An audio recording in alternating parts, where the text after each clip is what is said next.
Hello दोस्तों, स्वागत है आप सबका मेरे यूट्यूब चैनल रोहिणी क्लासेस में। तो आज हम जो है क्लास 9th की ज्योग्राफी का जनसंख्या का पार्ट 2 देखने जा रहे हैं। और इसके पहले हमने बहुत सारी चीज़ें देखी थी कि हमारे देश में जनसंख्या सबसे ज़्यादा कहाँ निवास करती है ना। और जो है जनसंख्या घनत्व क्या होता है और किस राज्य का जो है जनसंख्या घनत्व ज़्यादा होता है।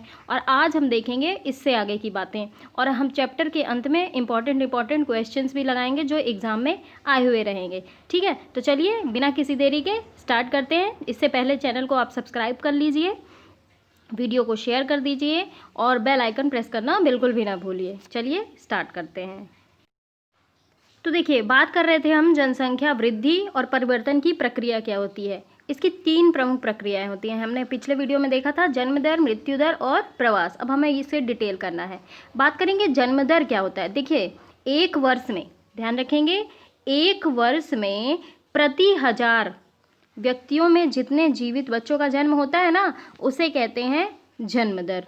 तो ये जो है वृद्धि का एक प्रमुख घटक है। क्यों? क्योंकि भारत में ना हमेशा जन्म दर जो है वो मृत्यु दर से हमेशा ही अधिक रहा है। अब इसी प्रकार मृत्यु दर की भी बात कर लेते हैं। तो देखिए, एक वर्ष में प्रति 1000 व्यक्तियों के मरने वाले जो है संख्या को क्या कहते हैं बच्चों के? मृत्यु दर। तो मृत्यु दर में तेज गिरावट जो है भारत की जनसंख्या में वृद्धि दर का मुख्य कारण है। तो 1980 में उच्च जन्म दर और मृत्यु दर में लगातार गिरावट के कारण जन्म दर और मृत्यु दर में काफ़ी जो है अंतर आ गया, गैप आ गया है। और इसी कारण जो है जनसंख्या वृद्धि और अधिक हो गई है। तो 1981 से ना धीरे धीरे जन्म दर में भी गिरावट आनी शुरू हो गई। और इसी के परिणाम स्वरूप जो है जो रेट मैंने आपको बताया कि रेट जो है वो गिर रहा है। इसी वजह से, क्योंकि जन्म दर में भी गिरावट आ रही है, तो क्या हो रहा है, जनसंख्या वृद्धि दर में भी गिरावट आ रही है। अब इस चलन का कारण क्या है, इसके बारे में भी बात कर लेते हैं। तो देखिए, जनसंख्या वृद्धि जो है वो तीसरा घटक है। इसका क्या तीसरा घटक है? प्रवास। प्रवास कैसे प्रभावित करता है? देखिए, लोगों का एक क्षेत्र से दूसरे क्षेत्र में चले जाने को प्रवास कहते हैं। तो प्रवास जो है आंतरिक भी हो सकता है और अंतर्राष्ट्रीय। देखिए, कोई जो है एक राज्य से दूसरे राज्य चले जाते हैं या फिर कोई जो है विदेश चले जाते हैं। तो आंतरिक प्रवास जो है वो जनसंख्या के आकार में कोई परिवर्तन नहीं लाता, लेकिन एक देश के भीतर जो है जनसंख्या के वितरण को प्रभावित करता ही है ना। जब आप मान लीजिए एक राज्य के निवासी हैं और अगर आप दूसरे राज्य में चले जाइए, तो यहाँ के राज्य से तो एक लोगों की संख्या कम हो जाएगी ना, और इस राज्य से जो है एक लोगों की संख्या प्लस हो जाएगी, तो प्रभावित तो होएगी ही होएगी। लेकिन यह जो है एक भीतर जनसंख्या के वितरण को प्रभावित करता है। और जनसंख्या वितरण और जो है उसके घटक को परिवर्तित करने का में जो है प्रवास की एक बहुत महत्वपूर्ण भूमिका है। तो देखिए, भारत में जो है प्रवास ना, ग्रामीण लोग हमेशा शहर की तरफ जाते हैं। आप सभी जानते हैं कि आजकल खेती में जो है बहुत कम खेती हो रही है, सूखाग्रस्त क्षेत्र बहुत ज़्यादा हो रहे हैं। तो ग्रामीण लोग क्या करते हैं, वे शहर की क्षेत्र की ओर पलायन कर रहे हैं। तो ये क्योंकि ग्रामीण क्षेत्रों में अपकर्षण यानी कि पुश कारक प्रभावी होते हैं। तो ये ग्रामीण क्षेत्रों में गरीबी और बेरोजगारी की प्रतिकूल अवस्थाएं हैं, यानी कि नगर का अभिकर्षण प्रभाव रोजगार में वृद्धि और अच्छे स्तर को दर्शाता है। तो देखिए, प्रवास का जो जनसंख्या परिवर्तन है ना, ये बहुत महत्वपूर्ण जो है घटक है। कैसे? ये केवल जनसंख्या के आकार को ही बस प्रभावित नहीं करता है, बल्कि ये उम्र और लिंग के दृष्टिकोण से भी नगरीय और ग्रामीण जनसंख्या की संरचना को परिवर्तित करता है। तो भारत में ग्रामीण नगरीय प्रवास के कारण शहरों और नगरों की जनसंख्या में नियमित वृद्धि होती गई है। अब बात कर लीजिए, 1951 में जो है कुल जनसंख्या 17.29% नगरीय जनसंख्या थी, जो कि 2011 में बढ़कर कितनी हो गई? 31.80%। अब ये मान लीजिए कि एक दशक के भीतर 10 लाख से अधिक जनसंख्या वाले लोग प्रवास कर लिए, मतलब 35 से बढ़ के 53 हो गई। ठीक है, अब बात कर लेते हैं आयु संरचना के बारे में। देखिए, आयु संरचना ये होती है कि किसी देश में जनसंख्या की आयु संरचना वहाँ के विभिन्न आयु के समूहों के लोगों की संख्या को बताता है। तो ये जो है जनसंख्या की मूल विशेषताओं में से एक है। देखिए, व्यक्ति की आयु जो है उसकी इच्छा, खरीदारी, उसके काम करने की क्षमता पर्याप्त रूप से प्रभावित करती है। जाहिर सी बात है, जो वयस्क होंगे तो वो वृद्ध से ज़्यादा कार्य करेंगे, जाहिर सी बात है ना। तो अब आप देखिए, विवरण देख लीजिए। ये देखिए, यहाँ पे सबसे ज़्यादा हमारे भारत में सबसे ज़्यादा निवास करते हैं कौन? वयस्क। इसीलिए जो है हमारे भारत देश को युवा देश कहा जाता है, क्योंकि युवा हमारे देश में सबसे ज़्यादा बसते हैं। कितने प्रतिशत है ये? 58.7%। अब देखिए, अब हम ये देख रहे हैं कि वृद्ध कितने प्रतिशत निवास करते हैं, ये हैं 6.9%, और बच्चे कितने प्रतिशत हैं? 34.4%। अच्छा, इस डेटा से आपको पता चल गया होगा कि वयस्क जो है हमारे देश में सबसे ज़्यादा है। देखिए पाई चार्ट में भी आप देख पा रहे होंगे, सबसे ज़्यादा ग्रॉस जो है इन्हीं का है ना। इसके बाद जो है किसका है? बच्चों का, और ये है वृद्ध का। अच्छा देखिए, एक बात और जान लीजिए, ये जो बच्चों और वृद्धों का प्रतिशत जनसंख्या है ना, ये आश्रित अनुपात को भी प्रभावित करता है। क्यों? क्योंकि ये समूह जो है उत्पादक तो होते नहीं हैं। आपने देखा होगा कि क्या बच्चे कोई कार्य करते हैं? नहीं। वृद्ध कोई कार्य करते हैं? नहीं। युवा ही तो कार्य करते हैं। तो ये जो है ये आश्रित समूह में आते हैं, और ये जो है उत्पादक नहीं होते हैं।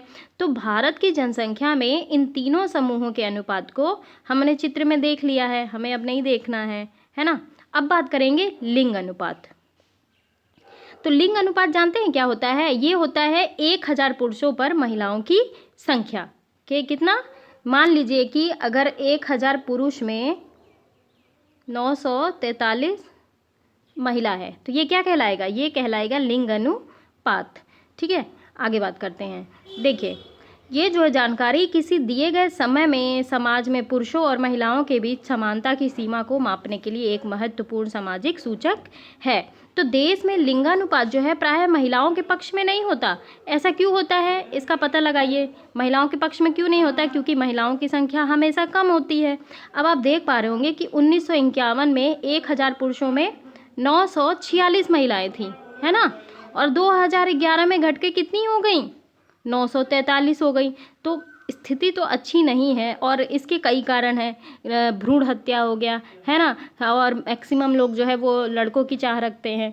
तो केरल में जो है, बहुत इंपॉर्टेंट पॉइंट, और एग्ज़ाम में पूछा भी जाता है कि केरल में प्रति 1000 पुरुषों पर महिलाओं की संख्या जो है, देखिए 1000 पुरुषों में 1084 महिलाएं हैं। बहुत अच्छी, यहाँ पे साक्षरता दर भी सबसे ऊंची है।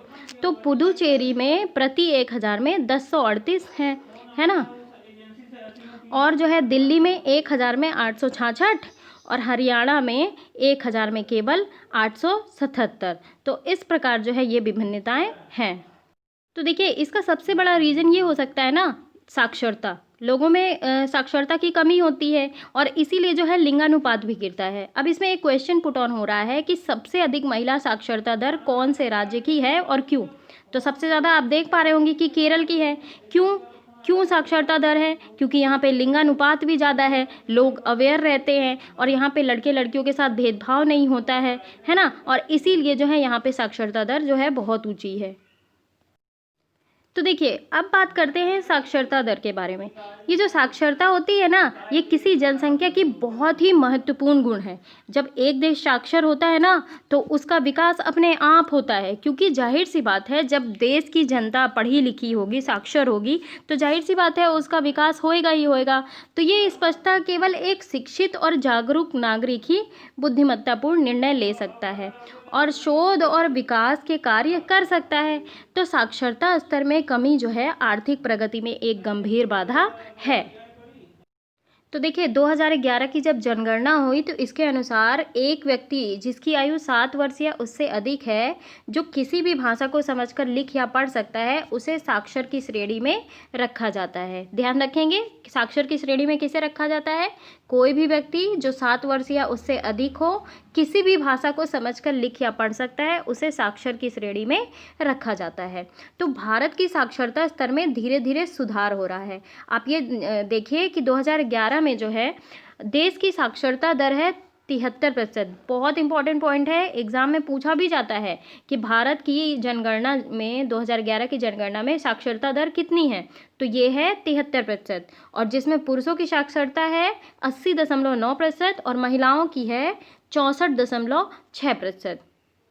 तो अब देखिए कि साक्षरता दरों में जो है इस प्रकार का अंतर क्यों? इसके पीछे एक रीज़न हो तो मैं बताऊं। देखिए, आप ये मान लीजिए कि किसी परिवार में मान लीजिए तीन चार लड़कियां हों और एक लड़का हो, है ना, वो परिवार बहुत गरीब हो, तो वो क्या करता है, इन चारों लड़कियों को ड्रॉप कर देगा और अपने लड़के को बस पढ़ाएगा। दूसरी चीज़, लड़कियों को लोग जो है पराया धन, सब आप जानते ही वो टिपिकल चीज़ें, पराया धन मानते हैं, दूसरे घर जाना है, लड़के को वंश चलाना है, तो हमेशा जो है लड़कियों को प्रायोरिटी दी जाती है। लेकिन ऐसा नहीं होना चाहिए। फिर भी ये सारे कारण जो है वो मौजूदा हालात के जिम्मेदार हैं, इसीलिए जो है 64.6% लड़कियाँ जो है वो साक्षर हैं। अब बात करेंगे व्यावसायिक संरचना के बारे में। देखिए, व्यावसायिक संरचना क्या है, तो ये जो है आर्थिक रूप से क्रियाशील जनसंख्या का प्रतिशत विकास का एक महत्वपूर्ण सूचक होता है। तो विभिन्न प्रकार के व्यवसायों के अनुसार किए गए जनसंख्या के वितरण को व्यावसायिक संरचना कहा जाता है। तो देखिए, किसी भी देश के विभिन्न व्यवसाय को करने वाले भिन्न भिन्न लोग होते हैं। तो व्यवसाय को जो है सामान्यतः प्राथमिक, द्वितीयक और तृतीयक में वर्गीकृत किया गया है। अब ये देखिए, प्राइमरी सेक्टर, सेकेंडरी सेक्टर और टर्शियरी सेक्टर, इसमें भी पूछा जाता है कि कौन कौन से उद्योग आते हैं, व्यवसाय आते हैं। तो ये भी आपको ध्यान रखने की बहुत ज़रूरत है। तो देखिए, सबसे पहले बात कर लेते हैं प्राथमिक सेक्टर में क्या आता है। इसमें आता है कृषि, पशुपालन, वृक्षारोपण, मछली पालन, खनन। ठीक, ये क्रियाएं शामिल हैं। द्वितीयक सेक्टर में क्या आता है, द्वितीयक सेक्टर में जो है वो आता है उद्योग, भवन निर्माण, ये सारे कार्य आते हैं, है ना, ये उत्पादन करने वाले कार्य। तृतीयक सेक्टर में क्या आता है, इसमें आता है परिवहन, संचार, वाणिज्य, प्रशासन और सेवाएं। तो प्राइमरी सेक्टर में क्या आता है, कृषि, पशुपालन, वृक्षारोपण, मछली पालन। द्वितीयक सेक्टर में क्या आता है, उत्पादन करने वाले उद्योग, भवन निर्माण, ये सारे आते हैं। और तृतीयक सेक्टर में आता है परिवहन, संचार, वाणिज्य, प्रशासन और सेवाएं। तो देखिए, विकसित और विकासशील देश होते हैं ना, इनमें विभिन्न क्रियाकलापों को करने के वाले लोगों का अनुपात भी जो है वो अलग अलग होता है। विकसित देशों में मान लीजिए आप द्वितीयक सेक्टर और तृतीयक सेक्टर के कार्य करने वाले लोगों की संख्या का अनुपात ज़्यादा होगा। और विकासशील देश में आप सभी जानते हैं कि हमारा भारत है जैसे देश है जो, वो विकासशील देश है। तो हमारे यहाँ तो कृषक सबसे ज़्यादा है ना, वृक्षारोपण करने वाले लोग ज़्यादा है, पशुपालन करने वाले ज़्यादा है। तो हमारे यहाँ प्राइमरी सेक्टर को प्रायर माना जाता है ना, क्योंकि विकासशील देश है। तो यहाँ पे 64% जनसंख्या जो है भाग इनका केवल कृषि कार्य करता है, तो ध्यान रखेंगे। और देख लीजिए द्वितीयक और तृतीयक में कितना अनुपात है, 13% जो है द्वितीयक सेक्टर में कार्य करते हैं और 20% तृतीयक सेक्टर। देखिए, वर्तमान समय में बढ़ते हुए औद्योगिकरण, इंडस्ट्रियलाइजेशन बढ़ रहा है, शहरीकरण, लोग शहरों की तरफ भाग रहे हैं, है ना, तो शहरीकरण में भी वृद्धि हो रही है। और इसी कारण द्वितीयक और तृतीयक सेक्टर में भी परिवर्तन हुआ है, इसमें भी लोगों की वृद्धि हो रही है। अब देखिए, अब बात करते हैं स्वास्थ्य के बारे में। तो स्वास्थ्य जो है जनसंख्या की संरचना का एक महत्वपूर्ण घटक है, जाहिर सी बात है, जो कि विकास की प्रक्रिया को भी प्रभावित करता है ना।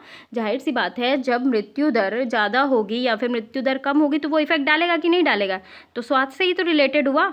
तो जैसे देखिए, सरकारी कार्यक्रमों के निरंतर प्रयास द्वारा भारत की जनसंख्या के स्वास्थ्य स्तर में महत्वपूर्ण सुधार हुआ है। देखिए, मृत्यु दर जो 1951 में प्रति 1025 थी ना, वो 2011 में घटकर प्रति 1000 7.2 रह गई। बहुत सराहनीय प्रयास है स्वास्थ्य कार्यक्रम के द्वारा। तो महत्वपूर्ण सुधार बहुत से कारकों जैसे जन स्वास्थ्य, संक्रामक बीमारियों से बचाव, रोगों के इलाज में आधुनिक तकनीकों का प्रयोग के परिणाम स्वरूप हुआ। तो ये सारी महत्वपूर्ण उपलब्धियों के बावजूद भारत के लिए स्वास्थ्य का स्तर एक मुख्य चिंता का विषय बना हुआ है। आज देखिए, कोविड-19 के टाइम पे आप मान के चलिए,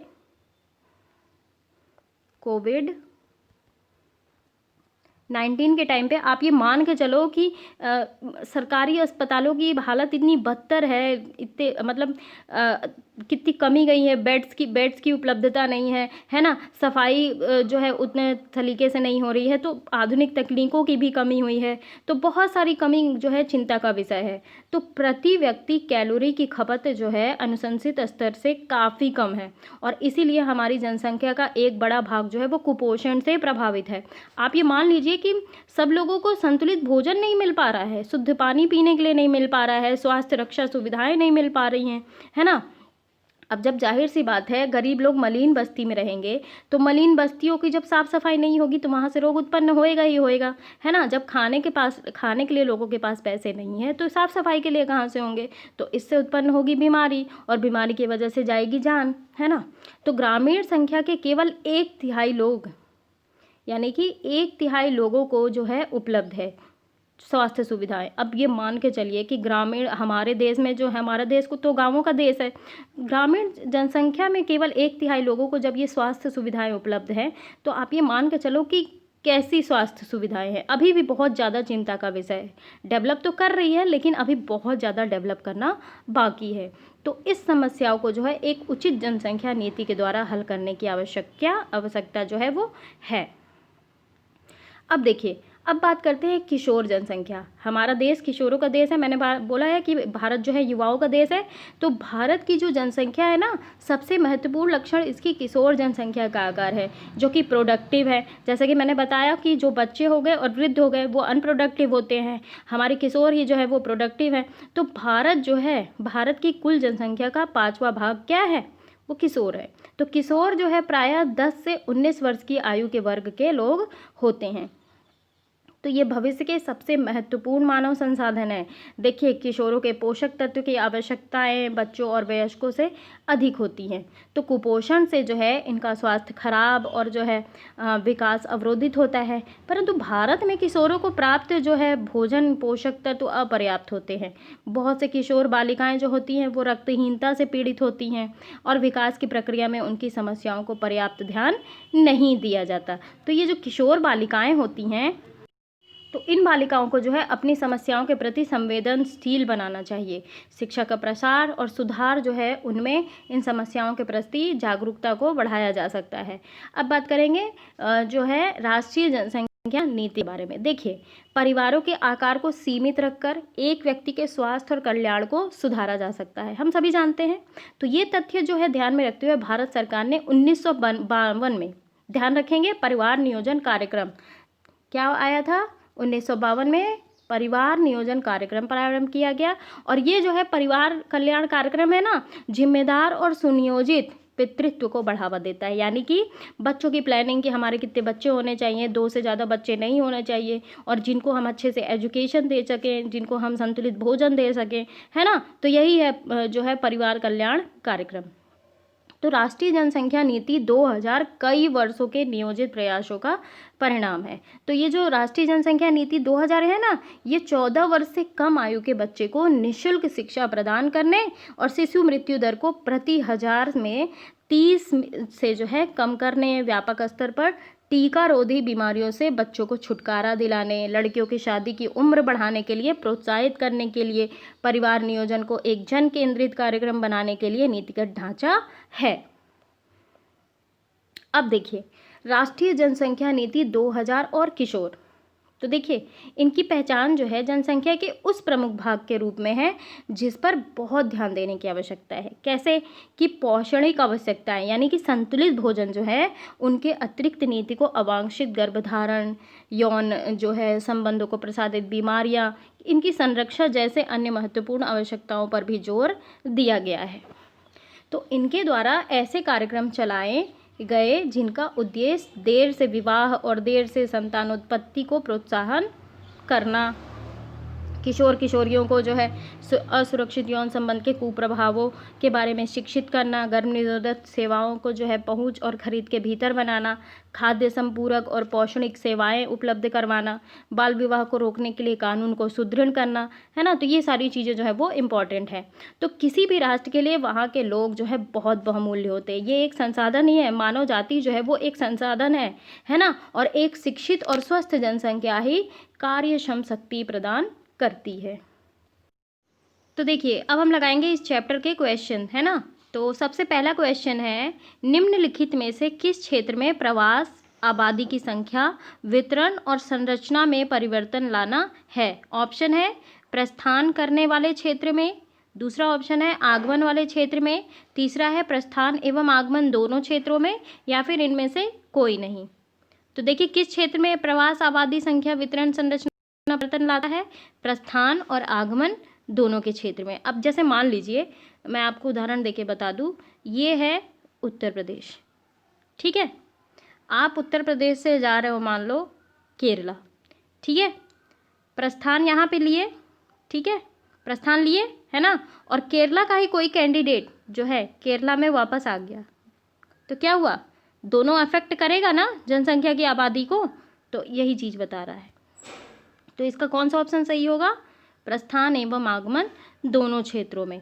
दूसरा है, जनसंख्या में बच्चों का एक बहुत बड़ा अनुपात निम्नलिखित में से किसका परिणाम है? उच्च जन्म दर, उच्च मृत्यु दर, उच्च जीवन दर या फिर अधिक विवाहित जोड़े?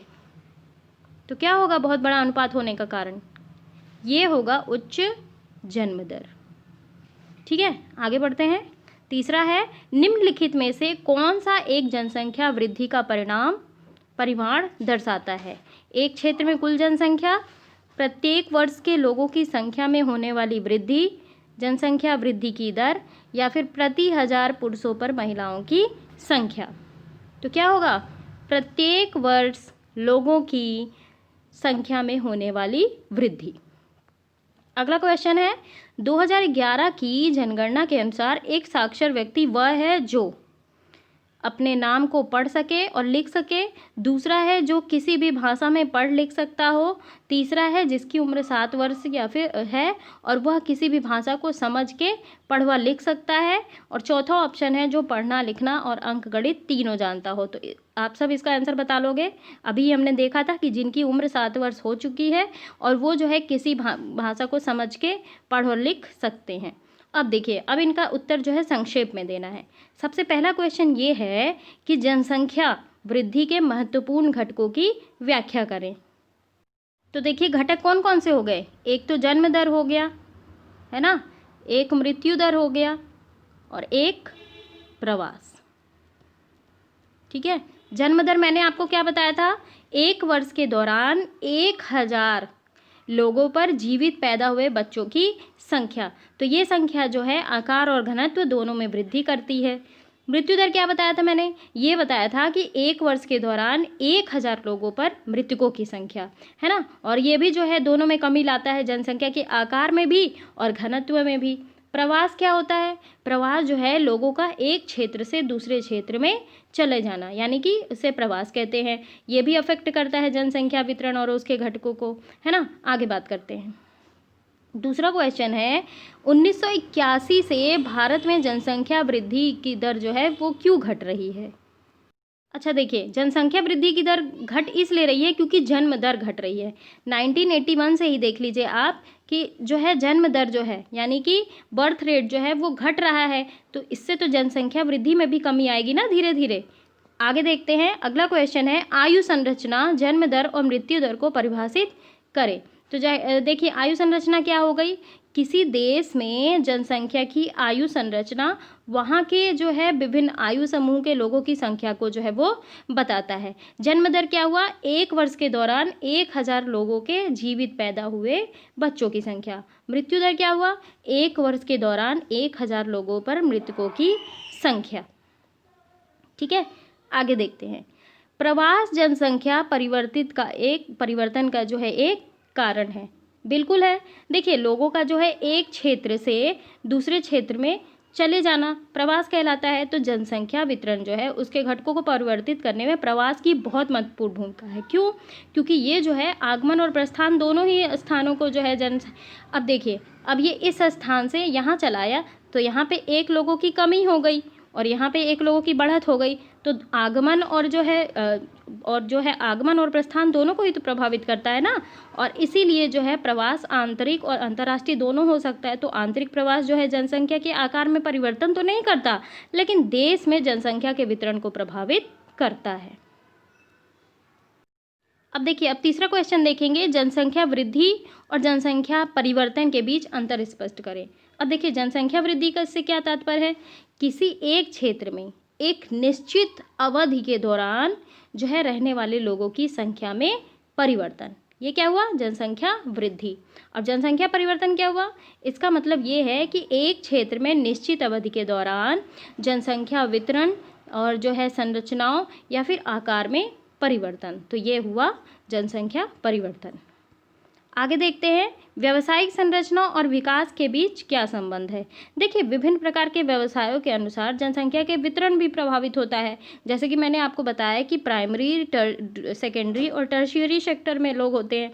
प्राइमरी सेक्टर में क्या होता है? कृषि, पशुपालन, मछली पालन, सेकेंडरी सेक्टर में क्या होता है, उत्पादन करने वाले उद्योग, भवन निर्माण, और टर्शियरी सेक्टर में क्या होता है, परिवहन, संचार और जो है वाणिज्य, प्रशासन सेवाएं, इनमें वर्गीकृत किया गया है। तो विकसित और विकासशील देशों में तो जो है द्वितीयक तृतीयक विकास जो है व्यवसायों के कार्य में लोगों का अनुपात जो है उसमें अंतर देखा जाता है। आप सभी को पता है कि जैसे हमारा भारत जो है विकासशील देश है, तो हमारे यहाँ 64% से अधिक तो किसान हैं, कृषि करते हैं, है ना। और हमारे यहाँ सेकेंडरी और टर्शियरी सेक्टर में काम करने वाले लोगों का प्रतिशत कितना है, 13 और 20, है ना। और इसीलिए जो है वर्तमान समय में बढ़ते औद्योगिकरण और शहरीकरण में वृद्धि होने के कारण द्वितीयक और तृतीयक क्षेत्रों में व्यावसायिक परिवर्तन हुआ है। अगला क्वेश्चन है, स्वस्थ जनसंख्या कैसे लाभकारी है। अब ये भी देख लेते हैं। देखिए, स्वस्थ जनसंख्या जो है बिल्कुल लाभकारी है। कैसे कि विकास की प्रक्रिया को तो ये प्रभावित करते हैं ना। तो स्वस्थ जनसंख्या जो है राष्ट्र के लिए परिसंपत्ति होती है, और एक अस्वस्थ व्यक्ति जो है अपेक्षाकृत स्वस्थ व्यक्ति से अधिक उत्पादनशील और दक्ष नहीं होता। अस्वस्थ व्यक्ति होता है क्या, तो वह अपने सामर्थ्य को क्रियान्वित कर सकता है, स्वस्थ व्यक्ति जो होता है ना। और सरकारी कार्यक्रमों के निरंतर प्रयास द्वारा भारत की जनसंख्या में स्वास्थ्य स्तर में महत्वपूर्ण सुधार हुआ है। आपको मैंने बताया भी था कि जो है 1951 में मृत्यु दर 25 था प्रति हज़ार में, वो 2001 में घटकर 8.1 रह गई है। अगला क्वेश्चन है, राष्ट्रीय जनसंख्या नीति की मुख्य विशेषताएं क्या है। इसकी बहुत सारी विशेषताएं हैं। देखिए, सबसे पहली विशेषता ये है कि 14 वर्ष से कम आयु के बच्चों के लिए फ्री एंड कंपलसरी एजुकेशन। दूसरी विशेषता ये है कि शिशु मृत्यु दर को प्रति 100 में 30 जो है कम करना। तीसरी ये है कि व्यापक स्तर पर टीका रोधी बीमारियों से बच्चों को छुटकारा दिलाना। चौथी चीज़, लड़कियों की शादी की उम्र बढ़ाने के लिए प्रोत्साहित करना। पाँचवीं चीज़, परिवार नियोजन को एक जन केंद्रित कार्यक्रम बनाना। छठी चीज़, किशोरों को पोषण सेवाएं और खाद्य संपूरक सेवाएं उपलब्ध कराना।